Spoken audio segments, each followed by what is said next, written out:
हम पढ़ेंगे एक जादुई पेड़ के बारे में। उस पेड़ के सामने जो कोई भी कुछ भी सोचता तो वो इच्छा पूरा हो जाता है। एक बड़ी छोटी सी कहानी है पुराने जमाने के घनघोर जंगल की, जिसके अंदर इच्छा को पूरा करने वाला पेड़ था। उस पेड़ के बारे में बहुत कम लोगों को पता था, क्योंकि उसे घनघोर जंगल में कोई जाता नहीं था।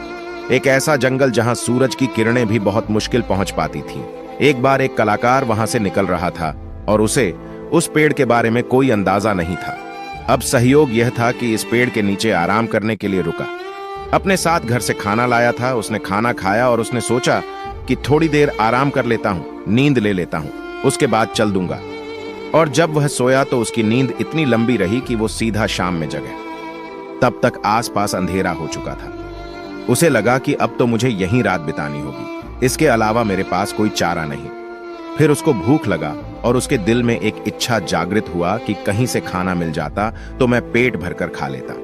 कमाल की बात यह हुई कि उसके सामने पकवानों से भरी हुई एक थाली आ गई। उसे बहुत भूख लग रही थी, इसीलिए उसने ज्यादा सोचा नहीं, चुपचाप खाने लग गया और भरपेट उसने खाने का मजा लिया। एक से बढ़कर एक पकवान थे।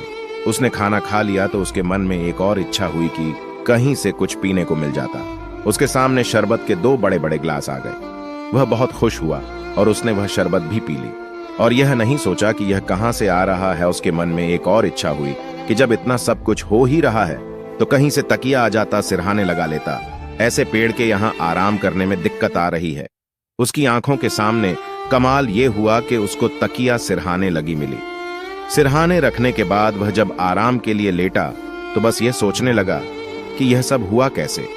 उसके दिमाग ने अब काम करना शुरू किया कि मैं सिर्फ सोचा तो खाना आया कैसे, शरबत आई कैसे और तकिया आया कैसे। कहीं यहां पर कोई भूत तो नहीं है। बस उसके मन में यह इच्छा की बात आई और सच में वहां भूत आ गया। जैसे उसने भूत को देखा तो उसके मन में पहले विचार यही आया कि कहीं यह भूत मुझे खा ना जाए, क्योंकि इसीलिए उसने मुंह तक शरबत पहुंचाई, खाना पहुंचा, पकवान पहुंचाया। बस उसने सोचा और भूत ने उसे खा लिया, क्योंकि वो इच्छा को पूरा करने वाला पेड़ था। जो सोचो वैसा ही वहां पर होने लगता था। यह कहानी उस कलाकार की, उस इच्छा को पूरा करने वाला पेड़ की और उस जंगल की नहीं, बल्कि आपकी और हमारी है। हमारा दिमाग इस दुनिया का सबसे बड़ा इच्छा को पूरा करने वाला पेड़ है।